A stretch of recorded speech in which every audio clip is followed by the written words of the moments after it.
અમેરિકામાં ઘૂસેલા વધુ 33 ગુજરાતીઓની થઈ હકાલપટ્ટી, પોલીસે વતન પહોંચાડ્યા। મોઢું છુપાવીને ભાગતા આ જ શખ્સો છે જે થોડા દિવસો પહેલા અમેરિકામાં ગેરકાયદે ઘૂસી કોલર ઊંચા કરી ડંફાસો મારતા, લાખો રૂપિયા આપી ડંકી રૂટથી અમેરિકામાં પ્રવેશી રોલા પાડતા ગુજરાતીઓને લીલા મોઢે વતન પરત આવવું પડ્યું છે। અમેરિકામાં ગેરકાયદે ઘૂસેલા લોકોને ઘર ભેગા કરી દેવામાં આવ્યા છે। આવા ભારતીયોને લઈને પ્લેન અમૃતસર પહોંચ્યું, ત્યાંથી રિપોર્ટ કરાયેલા વધુ 29 ગુજરાતીઓનું પ્લેન અમદાવાદ પહોંચ્યું। ડાયમંડ બુર્સ ધમધમતું થયું, ડ્રીમ સિટી પોલીસ સ્ટેશનનું ઉદ્ઘાટન। સુરત ડાયમંડ બુર્સમાં ડ્રીમ સિટી પોલીસ સ્ટેશનનું થયું ઉદ્ઘાટન। કેન્દ્રીય જળશક્તિ મંત્રી CR પાટીલ અને રાજ્યના ગૃહ રાજ્યમંત્રી હર્ષ સંઘવીના હસ્તે ઉદ્ઘાટન કરાયું। સુરત શહેરનું આ 40મું પોલીસ સ્ટેશન છે, જે વિશેષ કરીને સુરત ડાયમંડ બુર્સ અને ખજોદ ગામ માટે બનાવવામાં આવ્યું છે।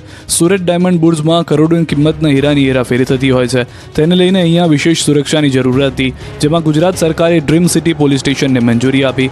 સાથે જ સુરત ડાયમંડ બુર્સને અલાયદું પોલીસ સ્ટેશન આપવા બદલ ડાયમંડ બુર્સના ચેરમેન અને ગોવિંદભાઈ ધોળકિયાએ રાજ્ય સરકારનો આભાર વ્યક્ત કર્યો। તો રાજ્યસભાના સાંસદ અને સુરત ડાયમંડ બુર્સના ચેરમેન ગોવિંદભાઈ ધોળકિયાએ હીરામાં મંદીને લઈને રત્ન કલાકારોની કફોડી સ્થિતિની ચિંતા વ્યક્ત કરી અને ખાતરી આપી કે રત્ન કલાકારોની સહાય માટે વિશેષ બોર્ડની કેન્દ્ર સરકાર સમક્ષ રજૂઆત થઈ છે। બીજી તરફ સુરત ડાયમંડ બુર્સમાં માત્ર 100 જેટલી ઓફિસ શરૂ થઈ છે। આગામી 21મી તારીખે વધુ 100 જેટલી ઓફિસો શરૂ થવાની શક્યતા છે। ગિરનારને ફળ્યો રોપવે પ્રોજેક્ટ, 32 લાખ લોકોએ લીધી મુલાકાત। જૂનાગઢના ગિરનારને રોપવે પ્રોજેક્ટ ફળ્યો છે। અત્યાર સુધીમાં 32 લાખ લોકો રોપવેથી ગિરનારની મુલાકાત લઈને માતાજીના દર્શન કરી ધન્યતા અનુભવી રહ્યા હતા। રોપવે પ્રોજેક્ટ જ્યાં સુધી શરૂ થયો ન હતો ત્યાં સુધી જૂજ લોકો જ ગિરનારની મુલાકાતે આવતા હતા, પરંતુ જ્યારથી રોપવે સુવિધા શરૂ થઈ ગઈ છે ત્યારથી સૌરાષ્ટ્ર તથા મહારાષ્ટ્રમાં મોટી સંખ્યામાં શ્રદ્ધાળુઓ ગિરનાર દર્શને આવી રહ્યા છે। ગિરનારની ટોચ પર આવેલા અંબાજી મંદિર તથા દત્તાત્રેય ભગવાનના મંદિરે દર્શન કરી સહેલાણીઓ ગિરનાર પર્વતની આસપાસના વાતાવરણને પણ માણી રહ્યા છે। અત્યાર સુધીમાં 32 લાખ લોકો રોપવેથી ગિરનારની મુલાકાત લઈ ચૂક્યા છે। ગિરનારની મુલાકાતે આવતા સહેલાણીઓમાં સૌથી વધુ 40% લોકો મહારાષ્ટ્રના છે, ઉપરાંત ગુજરાતના, રાજસ્થાન સહિતના લોકો પણ દર્શને આવે છે। સ્થાનિક સ્વરાજ સંસ્થાઓની ચૂંટણીનું આવતીકાલે પરિણામ। આવતીકાલે 5084 ઉમેદવારોના રાજકીય ભાવિનો ફેસલો। જૂનાગઢ મહાનગરપાલિકાની ચૂંટણીનું પણ આવતીકાલે પરિણામ। કૃષિ યુનિવર્સિટી મતગણતરી કેન્દ્ર પર હાથ ધરાશે મતગણતરી। 157 ઉમેદવારોનું રાજકીય ભાવિ આવતીકાલે ખુલશે। પ્રમાણમાં ઓછું મતદાન થતા 12 વાગતા પરિણામનું ચિત્ર સ્પષ્ટ થઈ જશે। રાખતા હોય તો બંધ કરો, ગોરધન ઝડફિયાની પાટીદાર સમાજને ટકો। આપણા બાપ દાદાએ ગીરો મૂકી હશે, જમીન દાગીના વેચ્યા હશે, પણ માને વેચવાનું પાપ નહોતું કર્યું, અને એના કારણે આપણને વારસામાં મળી છે। પેટનું પૂરું ના થાય તો વેચો, વાંધો નહીં, પરંતુ ઓડી ગાડી લેવા માટે મહેરબાની કરીને ના વેચતા। ઘરમાં જો પીળું પાણી રાખતા હોય ને એને મહેરબાની કરીને બંધ કરી દો। કદાચ તમને એવું લાગતું હશે તમે 21મી સદીમાં ગયા, પણ એ દીકરીને પૂછી જુઓ, એના પત્નીને પૂછી જુઓ, એની દીકરી નાનકડીને પૂછી જુઓ, આનાથી પરિણામ શું આવે છે। મહિલા PSI બાદ હવે ગોરધન ઝડફિયાએ પાટીદાર સમાજના યુવાનોને સુધરી જવા ટકોર કરી છે। મહેસાણાના કડી ખાતે ચુવાડ 72 કડવા પાટીદાર સમાજના સમૂહ લગ્નમાં ગોરધન ઝડફિયાએ પાટીદાર સમાજના યુવાનો અવળા રસ્તે ચડી ગયા છે તેની ચિંતા વ્યક્ત કરી। સમાજની વચ્ચે જ ગોરધન ઝડફિયાએ સમાજને સુધરી જવા માટે ટકોર કરી। ગોરધન ઝડફિયાએ કહ્યું કે બાપ દાદાની જમીન ઓડી ગાડી લેવા માટે ના વેચતા, પણ પેટ માટે જરૂર પડે તો જ વેચજો। તો દારૂડિયા બની ગયેલા કેટલાક પાટીદાર યુવાનોને અપીલ કરતા કહ્યું કે 21મી સદીમાં જીવતા હોવાનો વહેમ રાખી ઘરમાં પીળું પાણી રાખતા હો તો બંધ કરી દો, અને ઘરમાં રહેલા દીકરી કે પત્નીને પૂછો કે એનું શું પરિણામ આવે છે। સ્ટેજ પર બેઠેલા આગેવાનોની હાજરીમાં ઝડફિયાએ કહ્યું કે સમાજમાં પરિવર્તન ન લાવી શકતા હોય તો કોઈ હોદ્દા ઉપર રહેવાની આગેવાનોને જરૂર નથી। સાથે જ વિનંતી કરી કે સમાજમાં હવે સંસ્કારની જરૂર છે। સંસ્કાર વિનાની સંપત્તિ કોઈ દિવસ પરિવારને સુખી નહીં કરે। બીજી તરફ ગોરધન ઝડફિયાની અપીલને પાટીદાર આગેવાનોએ આવકારી છે। પૂર્વ નાયબ મુખ્યમંત્રી નીતિન પટેલનું વિચિત્ર નિવેદન। સીદી સૈયદની જાળીને ગુજરાતની સંસ્કૃતિ સાથે નથી સંબંધ। કોંગ્રેસના સમયમાં સીદી સૈયદની જાળી ભેટમાં આપતા હવે સ્ટેચ્યુ ઓફ યુનિટીની પ્રતિમા અપાય છે।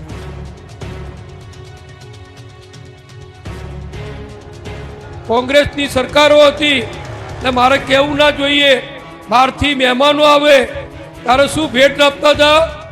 સીદી સૈયદની જાળી।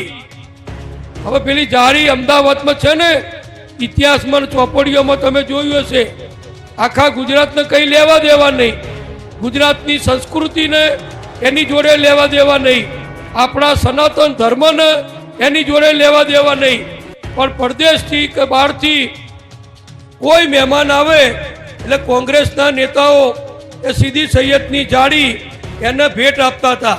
હવે એ બધું બદલાઈ ગયું. સ્ટેચ્યુ ઓફ યુનિટી, સરદાર વલ્લભભાઈની પ્રતિમા બધા ભેટ આપે છે. ગેંગરેપ કેસમાં બંને આરોપીને જીવે ત્યાં સુધી કેદની સજા. સુરતના માંગરોળના ચકચારી ગેંગરેપ કેસમાં કોર્ટે બંને આરોપીને છેલ્લા શ્વાસ સુધી આજીવન કેદની સજા ફટકારી. 4.5 મહિના પહેલા નવરાત્રી સમયે કોસંબા પોલીસ સ્ટેશન વિસ્તારમાં સગીરા પર થયેલા ગેંગરેપ કેસમાં કોર્ટે ઝડપી ટ્રાયલ ચલાવી માત્ર 130 દિવસમાં ચુકાદો આપ્યો. ગેંગરેપ મામલે પોલીસે કુલ 3 આરોપીને ઝડપી પાડ્યા, જેમાં એકનું ટ્રાયલ દરમિયાન બીમારીના કારણે મોત થયું, જેથી 2 આરોપી સામે ટ્રાયલ ચાલી હતી અને બંનેને કોર્ટે શનિવારે કસૂરવાર ઠેરવ્યા. આ કેસમાં સગીરાની અને તેના મિત્રની જુબાની મહત્વની સાબિત થઈ. આ ઉપરાંત પોલીસે સાયન્ટિફિક પુરાવો પણ રજૂ કર્યા, જે પણ કોર્ટે માન્ય રાખ્યા. બનાવ સમયે ચંદ્રનો પ્રકાશ હોવાને કારણે આરોપીએ ફ્લેશ લાઇટ કરતા સગીરાએ આરોપીનો ચહેરો જોયો હતો. કોર્ટમાં પણ પીડિતાએ આરોપીને ઓળખી બતાવ્યો હતો. આ ગેંગરેપ કેસમાં મુન્ના કરબલી પાસવાન, રામ સજીવન અને શિવશંકર ઉર્ફે દયાશંકર ચોરસિયાને પોલીસે ઝડપી લીધા હતા. શિવશંકરનું મોત થતાં કોર્ટમાં અન્ય 2 આરોપીને સજા ફટકારી છે. મુન્ના પાસવાન અને રામ સજીવન ઉર્ફે રાજુ વિશ્વકર્માને જીવે ત્યાં સુધી સજા ફટકારી છે. માંડવીથી જળ જંગલ જમીન સંરક્ષણ પદયાત્રા નીકળી. જળ જંગલ જમીન બચાવવા માટે આદિવાસી સમાજના લોકો રોડ પર ઉતર્યા. માંડવી તાલુકામાં આદિવાસી સમાજના લોકો રોષ સાથે વિરોધ પ્રદર્શન કર્યું. માંડવી તાલુકામાં જળ જંગલ જમીન સંરક્ષણ પદયાત્રા નીકળી. અલગ અલગ મુદ્દાઓને લઈને આદિવાસી સમાજે યાત્રા કાઢી વિરોધ કર્યો. આ વિસ્તારમાં અભયારણ્ય પ્રોજેક્ટની એકના વિરુદ્ધમાં માંડવી ઉકાઈ વિસ્તારના વિસ્થાપિતોના ન્યાય માટે લોકોએ વિરોધ કર્યો. માંડવી શુગરના ખાનગીકરણ વિરુદ્ધ અને હાઈવે નંબર 56માં આદિવાસીઓની જમીનના સંપાદન વિરુદ્ધ રેલી યોજાઈ હતી, જેમાં માંડવીના માલાથી પદયાત્રા નીકળી. માંડવી નગર ખાતે પહોંચી કચેરી આવેદનપત્ર પાઠવ્યું, તો પ્રશ્નનું હલ ન આવે ત્યાં સુધી પદયાત્રા યોજવા ચીમકી ઉચ્ચારાઈ. પાલિકામાં ભેળવતા 11 ગામનો હલ્લાબોલ.